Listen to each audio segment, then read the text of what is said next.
one of the things that I've been learning recently as a remote manager is be that role model for the rest of the team. Obviously, everybody has the days where they don't want to turn on the camera for the meeting, but as a manager, and especially remote, because all of the issues we've talked about before, you get to be that role model for them and show them that, hey, it's okay to not be okay, or let me help you with whatever I can. Welcome to the Hired Hub podcast, your ultimate guide to mastering the complexities of remote work and pushing your career forward. Whether you're tuning in from the busy streets of Latin America or any corner of the globe, we're here to give you tools and insights to succeed in today's dynamic job market. I'm your host, Gaby Morales. And I am your co-host, Jess Torres.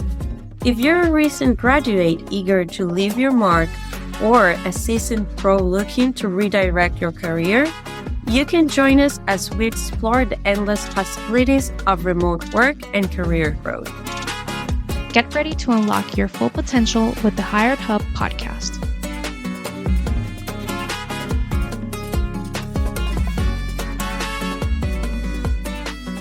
Welcome to the Hired Hub, where we dive into the world of remote work.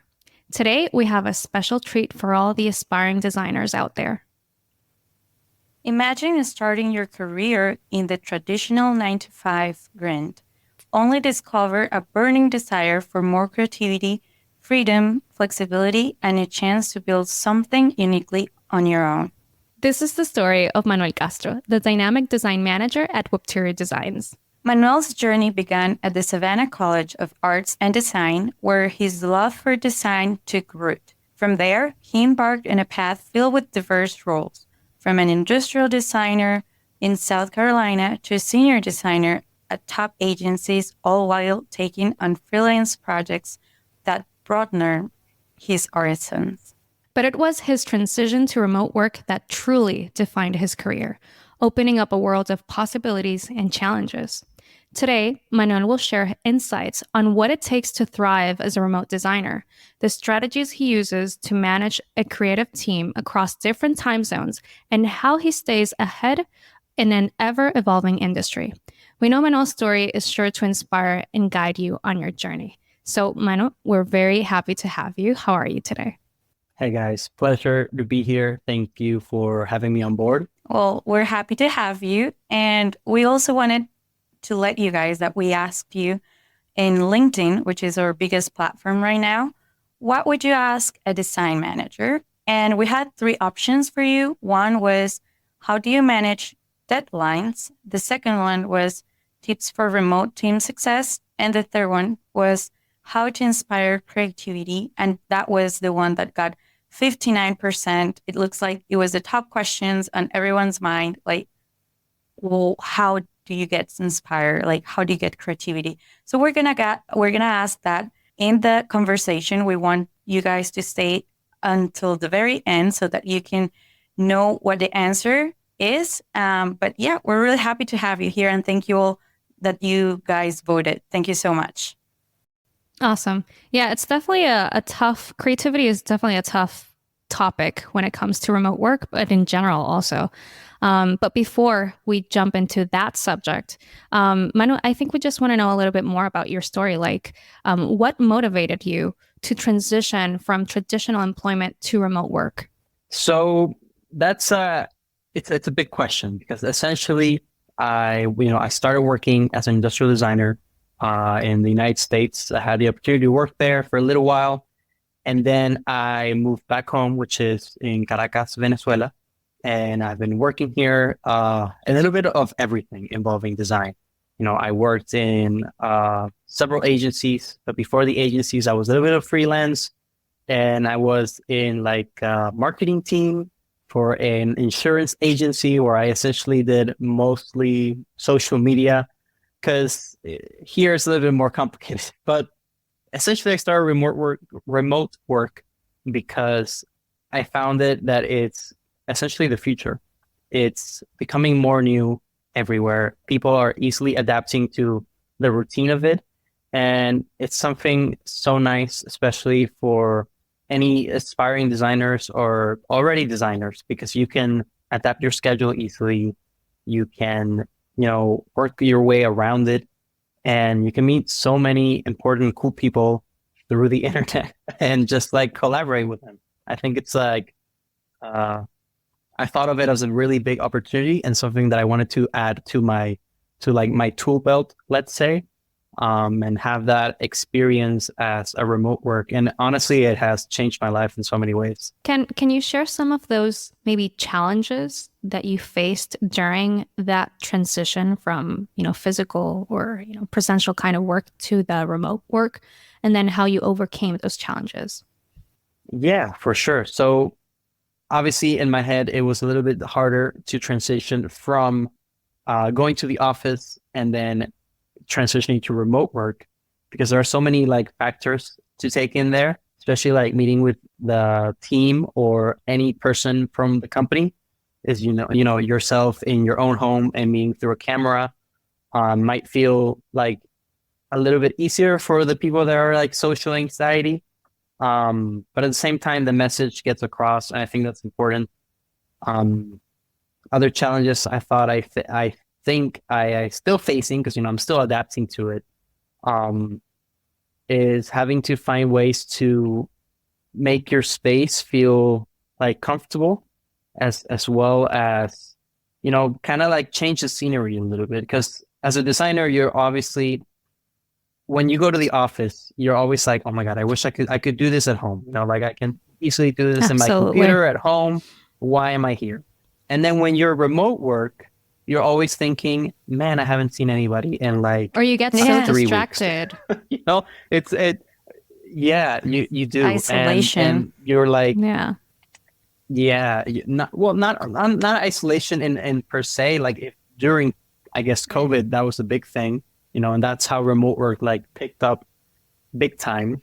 But I would say that, yeah, it is important to change your scenery a little bit. So like instead of working always at your desk at home, maybe go to a coffee shop where they have good internet and like stay there for a little bit, or the afternoon, or maybe go to another friend's house that they do remote work. I do that sometimes. I have some friends that are also remote workers, and they travel a lot and they are always like on their computer. So we sometimes like get together and I go work at their place, and as long as the work is being done and everything's being like all professional and taken care of, there's still that company feeling that you're like working. And sometimes you need like that other person, see them working. Yeah. You need to see them working. So that way you're like, okay, Exactly. I can work too.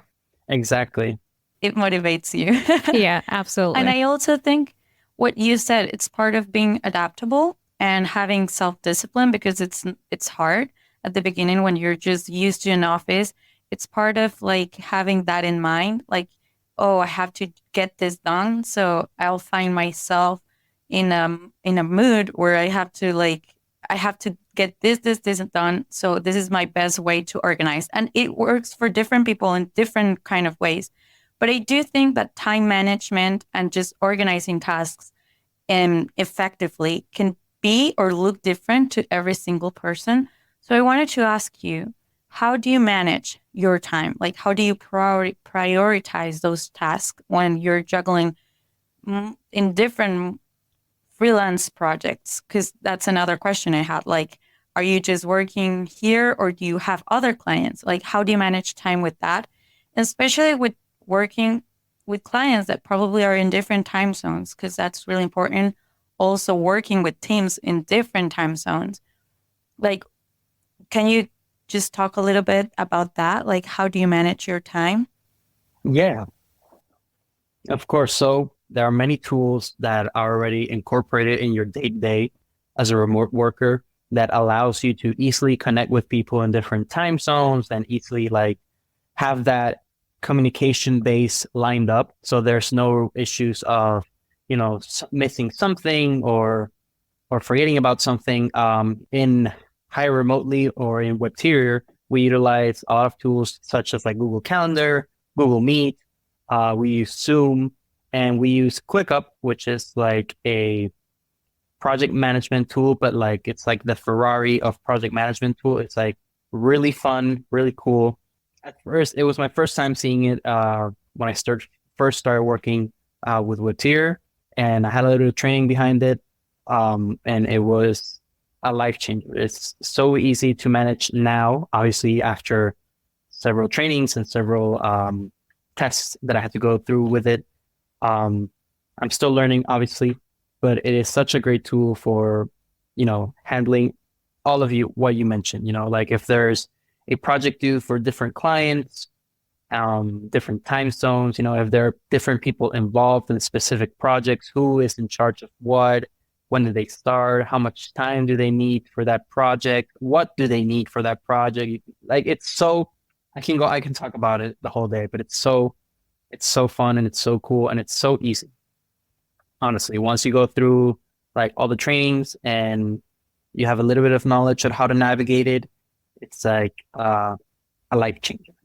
But to answer your other part of the question, which is how do you handle freelance work as well as other work involved, it's a little bit, it's not easy, but it's a lot of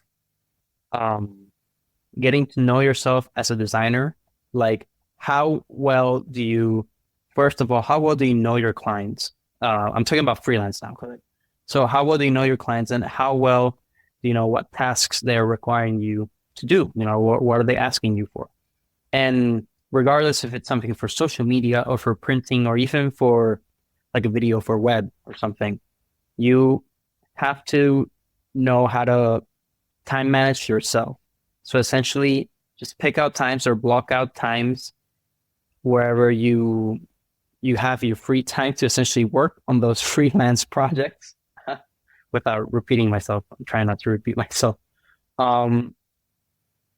And tackle them as best as you can. And also an open communication with the client is always the best go-to, because I think initially I struggled with as a freelancer when having a lot of clients, because you're always trying to provide for them the best service and the best design at the best of times as possible. But obviously, once you get more like momentum and more projects incoming and more clients, obviously you have to pace yourself and be able to. Like you have to get it done.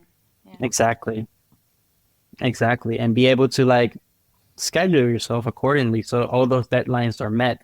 So it's obviously a lot of communication with the clients. I've had to reschedule meetings with clients that are important meetings, and it's like, hey, I really can't make it today. Is it possible to schedule it for like a couple of days or something? And most of them are very understandable, but it really depends on. That's why it's important to know your client. That's why it's important to know what type of project you are going to handle, because if it's a very specific client, or you really have to get that deadline on you, then you put all the hours on that deadline and make sure you deliver on time. And I think like part of like the designers or just someone that has clients in general, it's having a little bit of psychology behind to get to know that person really well, or like asking the right questions. Learning how to be persuasive also, because sometimes you have clients that have such a mind of their own, and they're like in their minds, they think that things are so clearly, or they say the common thing, this is so easy, like why is it taking so much? And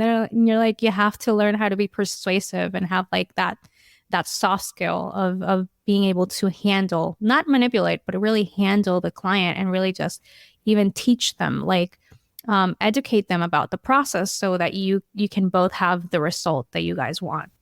So that communication is very important. It's a lot of guiding them, like Gaby mentioned, it's you're teaching them, showing them how a lot of processes are made, because there are so many sorts of clients out there. You have the client that you think that as a designer it's just a button and you just press the button, oh, it's done. It's like super easy, super fast, and it's like, well, not really. There's like all this research behind and experience and years of work, but essentially, to answer your question, it's a lot of getting to know yourself as a designer, getting to know the client, and time management.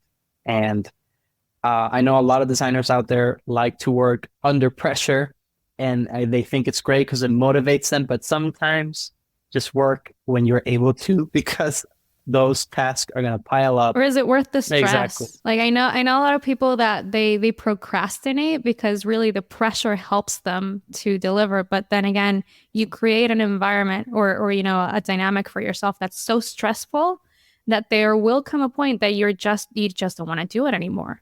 So is it really worth it to get to that point? And what you say, I feel like self-organization is essential. Having the right tools to organize your time is essential. Planning in advance is essential. Something that happened to me, I was working as an executive assistant like maybe 3 or 4 years ago.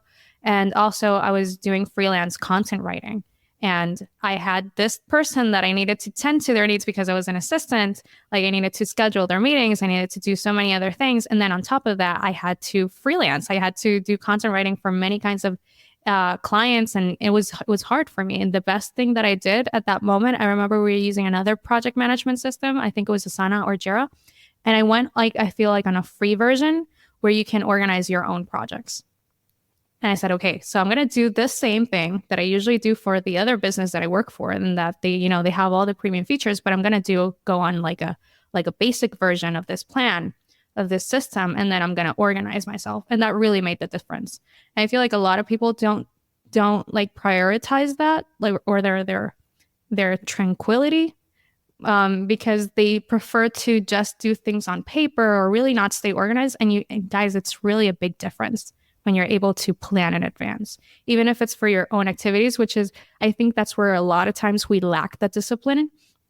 Someone tells you, or it's part of your work in a business, and they tell you have to do this, this, and this, and you follow it because those are the instructions that they're giving you, and you can be compliant. But sometimes you're not committed to yourself enough to be disciplined like that. Exactly. Also. So if someone tells you to do those things, you do them. But when you have to do them for yourself, you don't. I think that's where discipline comes in. You have to have enough vision for yourself to understand what your needs are and then really act upon them and organize yourself. So I think that's the way that you can you can efficiently be a freelancer and, thrive in it instead of struggle along the way. Exactly. Yeah, absolutely. Manuel, I wanted to talk more about, managing and leading remote design teams. What are some strategies that you found effective in managing a remote design team, and how do you foster collaborative and creative environments within those spaces? Yeah. So I think, I don't think anyone can be a manager. There is a lot that goes into it. Obviously, like you were mentioning, the discipline to be able to not only set yourself goals, but set goals for the team, as well as maintaining, like getting to really know your team, I think is one of the most essential things you can do. Because I've had the experience of working with like all types of managers, and being one has, having that experience has taught me, I guess, how to be one. Because, I've gone with the manager that's like over, I'm not trying to say over manipulative, but over like he's always on top of it. Micromanager, exactly. Like the macro manager. The manager that's like easygoing and really not all there all the time. And you got the manager that, as long as the work is done, doesn't really care, doesn't really engage with that.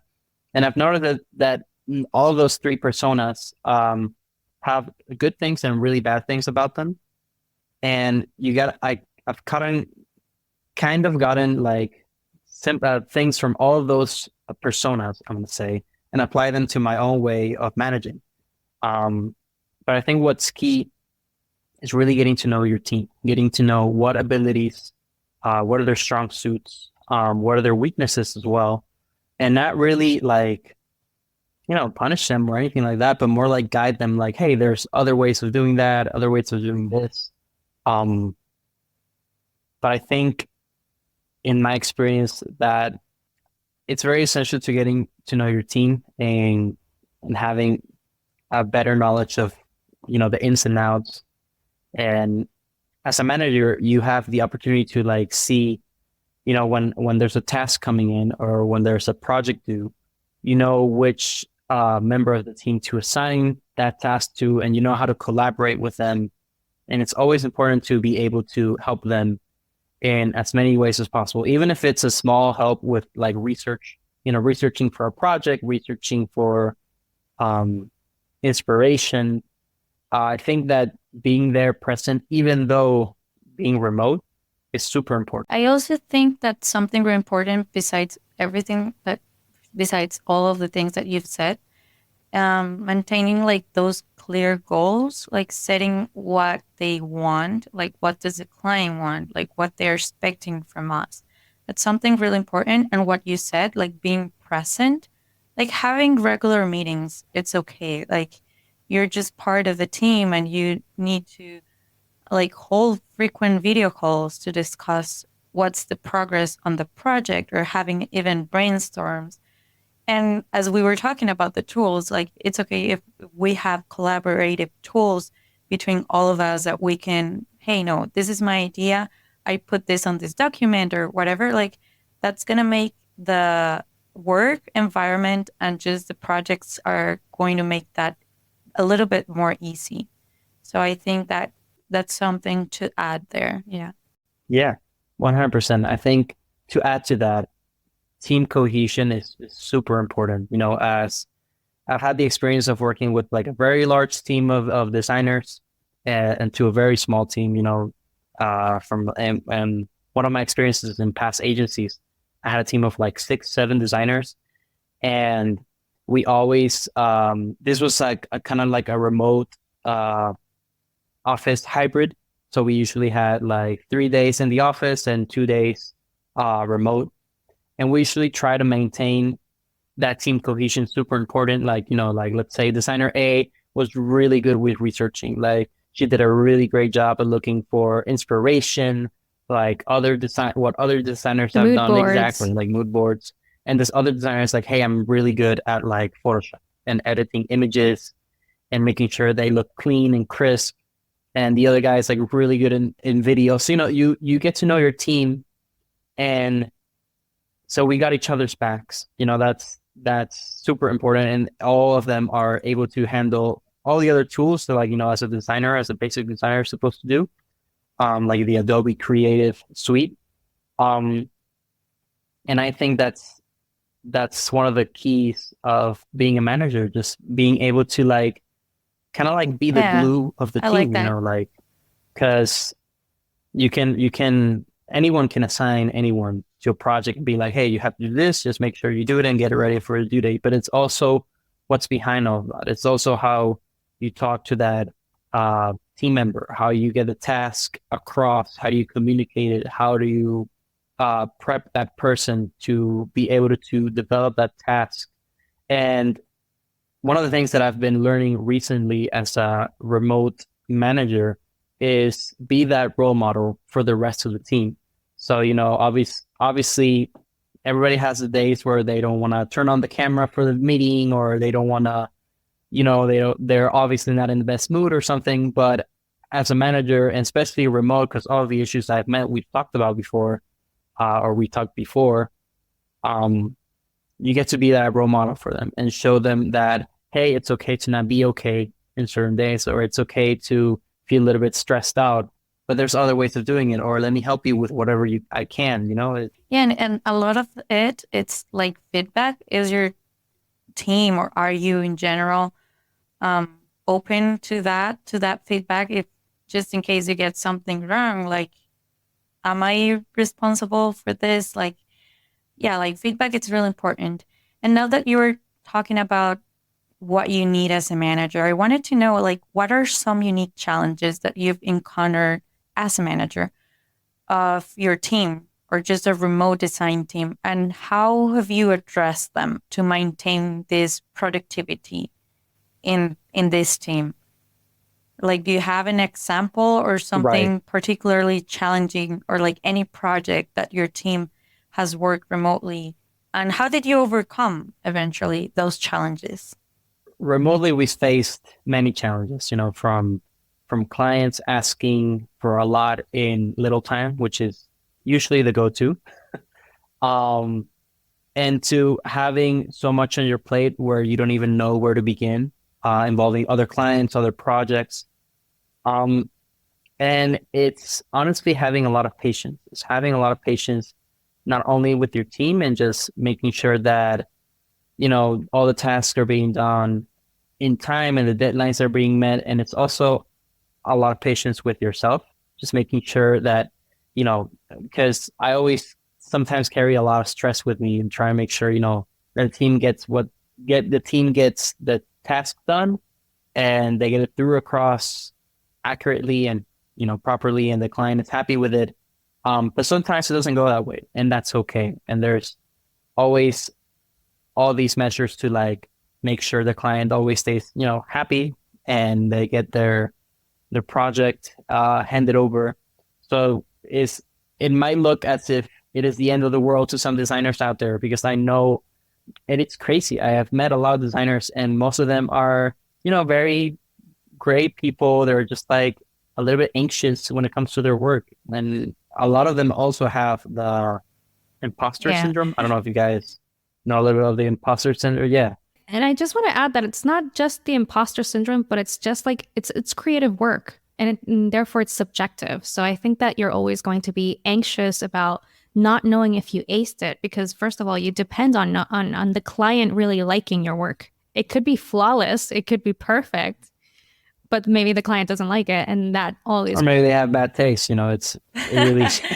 Or they have bad taste. Also, it really depends. And I guess what I'm trying to say is that it's not the end of the world. It's okay, and yes, it requires a lot of patience.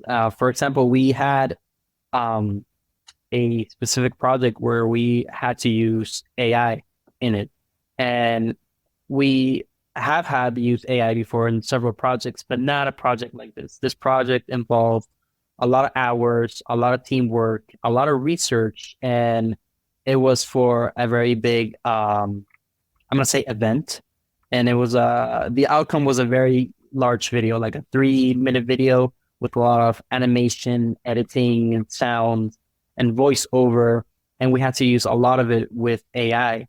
And before we go talk about AI, this involving design, which is crazy, this project was a little bit rough because the client didn't even know what they wanted. So it was a lot of guessing. We were trying to guide them in the right direction, which is eventually what we did with a lot of research as like support for that client. And it was a lot of hours of like meetings of like, okay, how do we do this? Let's trial it this way. And it got extended to some nights, which is usually design work, getting pushed into nights, which is okay. By now I have the experience, and most of the designers out there know that some designers actually prefer working at night, but that's on a whole other topic. And I think that project got extended that way because it was just so much into it.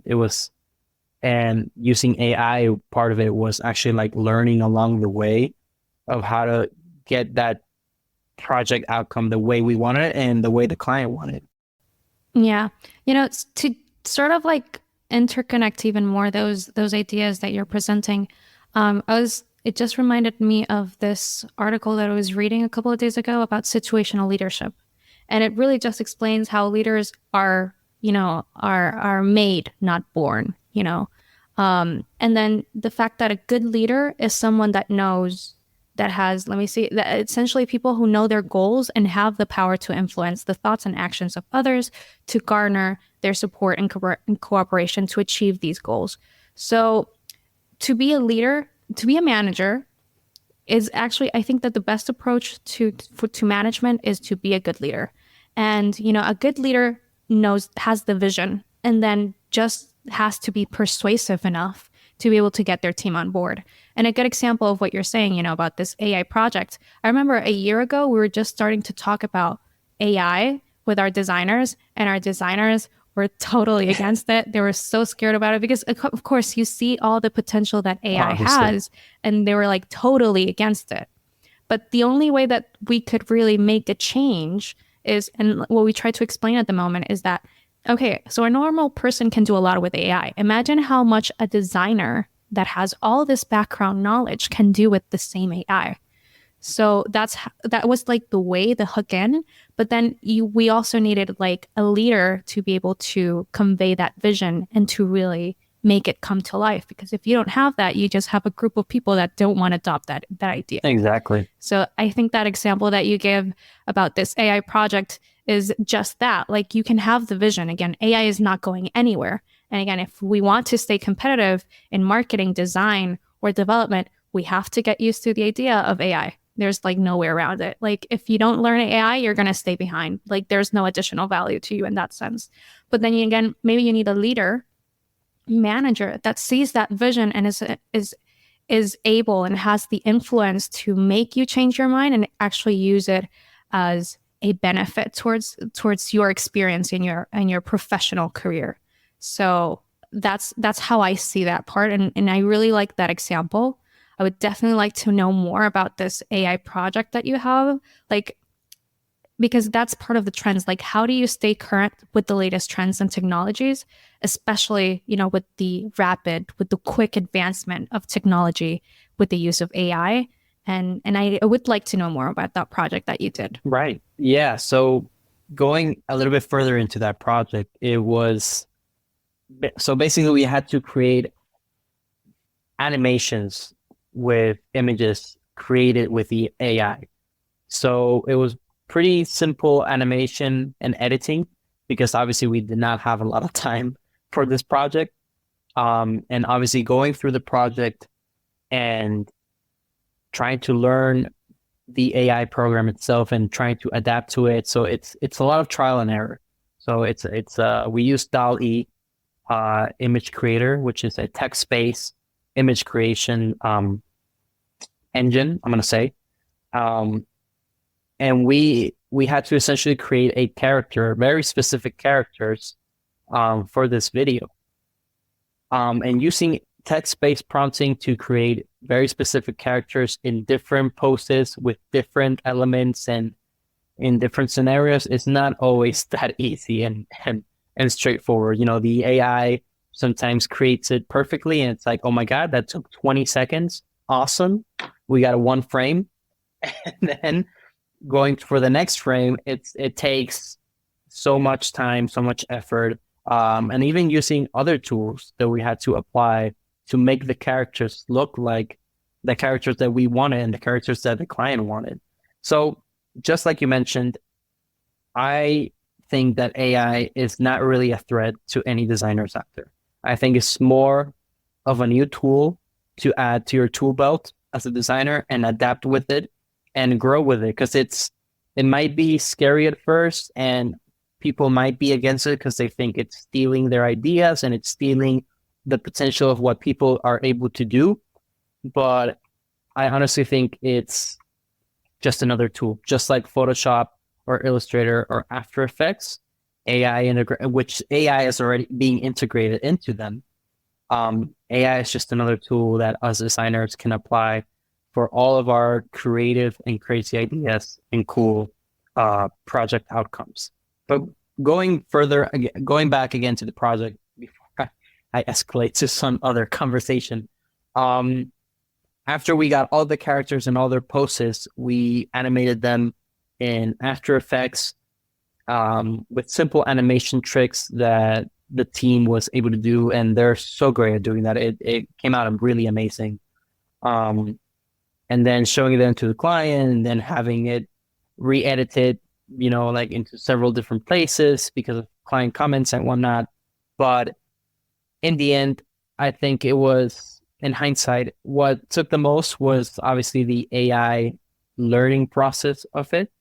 But I mean, the outcome was still great. The outcome was still awesome, and the client loved it.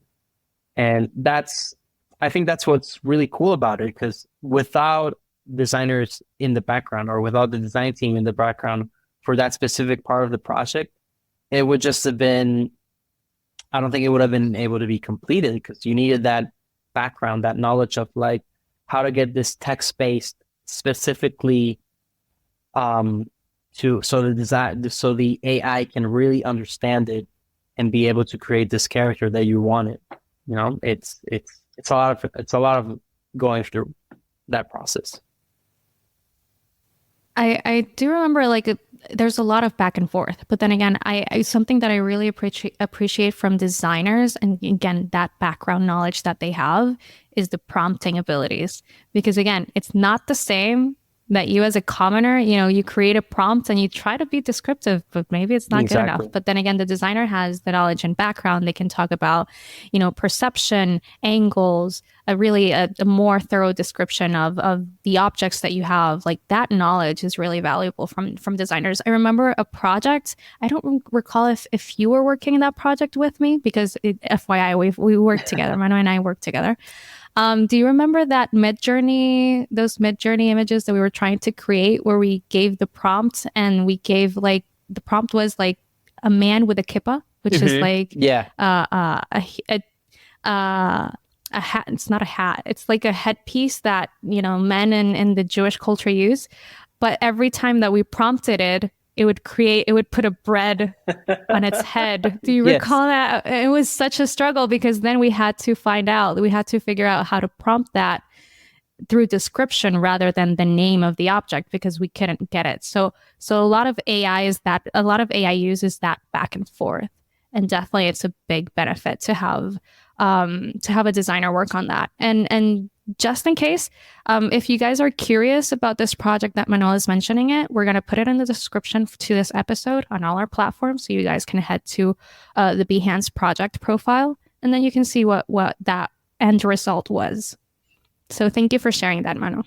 Yeah, and I think just to add to that, this is just the baby steps of AI. AI is growing more and more each day, and it's just crazy what it can do now. Like, compared to like a month ago, now AI it's already blowing people's minds. And I think designers worldwide, actually, and not just designers, like other creatives, like photographers, other people are more comfortable with the idea of handling AI tools, and just adapting it to their own creative ways. And that, as you said, it's also part of the learning curve. Like, you guys did it once, second, third time. Like, it was just part of like how we are going to change the way that we want to make this happen. So I think it's what you said. It's doing, and if you get it wrong, just get it right. It's part of the process. And I know we're coming to an end, sadly, but there are two things that we want to know before we finish. And one of the things, it's what our LinkedIn audience asked us. So, Manuel, how do you inspire creativity? That's one question. And what would you give, what advice would you give people that are listening right now that want to be either designers or they are already designers and they're just probably struggling how to manage their career in general? Like, if they want to go to remote work or just start freelancing, what advice? So those questions we want to know. Okay. So for how to inspire creativity, I've always go back to, I guess, what my core was as a first designer, first aspiring designer, where I just wanted to make things look pretty and look cool. And I always go back to sketching, and I always grab a sketchbook and I start doodling away whatever it was, or whatever it is. And I think that inspires a lot of creativity, because creativity, just like any other tool, you got to work at it. You can't just, say, oh, I'm a creative. You got to practice. Exactly. You can't just say, oh, I'm a creative, and not practice it. Yes, it's a muscle. It's just like any muscle in your body. You got to work through it. There's always this meme that I always see where it's like designers need to take a break, or take a break off, or do something else so they can inspire creativity. But I've seen the meme where people tag that with procrastinating, and that's not the same. That's not the same at all. So do your tasks, get your work done, because creativity is something else. It's more of what inspires you, what really drives you as a designer. Who do you have, maybe for all the aspiring designers out there, are research designers in the past, research works that you really like, and then investigate who did this work or who designed this, and try to see like their background. It's a little bit about, it's a lot about researching who your idols are, and just trying to learn from them, trying to learn from the past and adapting it into your own new creative ways. It's, yeah, like Gaby said, it's a muscle and you got to work it. Absolutely. Like, I like that part where you say like we can draw inspiration. I went through a design course some time ago, and my professor would say constantly like you're never doing anything new. Honestly, like everything you're not creating in a vacuum. Exactly. You're pretty much drawing inspiration from everything that you've seen before, but you're never doing nothing new. And that shouldn't be a limitation, because maybe that can be sort of limiting, or that can feel like paralyzing to a lot of people that feel like, oh, that's creativity. And it's really not. That's not the aim of creativity as we see it nowadays. Like there's a lot of things that inspire us, and we can still do things that seem different and that feel different, but they're never going to be completely new. So if you put that expectation of doing something completely new every time, you're going to fail. So you can't set such high expectations, because it's really hard to do something from scratch nowadays, something that no one has ever seen ever before. No, but you can do very beautiful things based or inspiring yourself on previous works. And I feel like that also is even better. It makes that process even more, I don't know what the adjective is. I relate it to like it just feeling divine, like delicious, like enjoyable. Like Yeah. It's more enjoyable when you can actually say, this I took from that, and that I created from this, and I saw that, and it's inspired me to do this like that.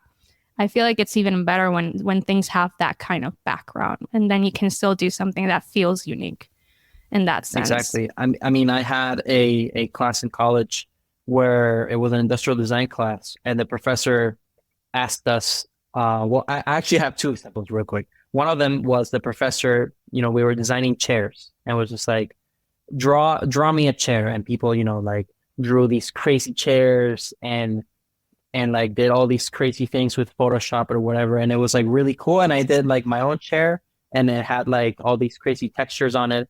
And the teacher just drew like the 3-stick chair, like the 4-stick chair, just basically on the board, and said like, this chair is already perfect. The chair is already designed. Like there's not much else to it. Everything else is just inspiration from this. So it adds to that, it takes that, exactly what you said, that expectation off from it, and just makes you like, I guess in a way, be free with whatever you're designing, because it's just like, it's already been made. There's not a lot of stress going through it. You can adapt to it and try to solve other issues from it. But the main focus of it, which is sitting down, is done. Yeah. If you can sit on it, it works. And another lesson I had from a class, an industrial design class, we were asked to do models on wood, and we were asked to do a 6x6 cube out of wood. I don't remember the exact wood out of it, but we had to have these corners like completely smooth and have it painted in primer. I have this really beautiful wooden cube, and I painted mine ruby red, and it was like a beautiful cube. And part of the grade of the class was, after the next day, everybody's like tired from being at the workshop and having this perfect 6x6 cube on their table, and he was like, okay, great. Now we're going to throw them in the wood chipper. And everybody's like, what? No, like my cube, I was going to use it as a desk lamp or whatever. And that class taught me that, what you're making, don't, especially, in specific projects, don't get too attached to it, because otherwise you get you go back to all these expectations of how it's supposed to be, or what grade, you're not going to solve the world's problems with a design, so don't get too attached to it. Learn how to let it go, and just try to learn from it, the mistakes you made, and how to adapt that to other new projects in the future. I think that was one of the best lessons I've learned. Amazing. Just to close off this idea, I do want to like highlight something that you said about functional design. Like sometimes we get too creative, but then again, what works is the most basic solution. And that can be very frustrating when it comes to creativity. A struggle that I relate with related to designers, it's not my struggle because I don't actively work in design, but I do work like maybe writing. I love writing, but a struggle that I see when you're working for clients is that a lot of times you're not going to do what you want. You're going to do what the client wants, and you have to make your peace with that. And the way to still have creativity in your life is having that outlet. Like you said before, like maybe doing something else to exercise that creativity. So you can really direct that towards another outlet that's not specifically your job as a maybe graphic designer or a creative, or maybe a content writer, or something that really you may be prepared for, you know, in more detail, and maybe you want to be more fancy about it. So I would suggest to also have that outlet, because again, you're going to have these corporate jobs that are going to be fulfilling because you're still working in design, you're still doing what you want, but then they're not going to be super satisfactory because a lot of times you're going to have to come to a middle point where the end result is not what you want, but really what the client also expects and needs. So I just wanted to close that. I was just going to add that that's why, as for all the aspiring designers out there, if you keep doing your work and keep, growing your portfolio and all of that, that's what freelance is for. Sometimes clients come to you and they ask for something very specific, just like in any regular job setting, and you do that for them in their own eyes. But sometimes clients come to you and they're asking for your own unique perspective and your own unique design ways, and that's another outlet for you to professionally curate your own designs and have it actually be displayed out there in the world. And that's just a small thing that makes me happy as a designer, as a freelance designer, and as a remote design worker. When you get those opportunities, absolutely. Sometimes when you have the chance to really decide or really choose what you want, I feel like that's also very satisfying. That's great insight. Unfortunately, that wraps up our conversation for today with Manu. Manu, thank you so much for being here today. We really would like to have you back sometime soon so we can talk about clients or any of the other topics that we saw that were interesting to talk about. Thank you for your time today. 100%, of course. Thank you, guys. I feel like we just touched the tip of the iceberg in this conversation. And well, guys, we hope that you found Manuel's tips really helpful. His story shows the power of flexibility, creativity, and continuous learning. Thanks for tuning into the Hired Hub. If you enjoyed this episode, please subscribe, leave a review, and share it with others. Stay tuned for more stories and tips from industry experts. Until next time, keep designing and creating your path to success. That wraps another episode of the Hired Hub podcast. We hope you found today's discussion empowering and insightful. Remember, success in the world of remote work is within your reach, and we're here to support you every step of the way. Be sure to subscribe to our podcast for more expert advice and engaging conversations. Please give us a review on Apple Podcasts and Spotify to help us reach more people who can benefit from the Hired Hub podcast.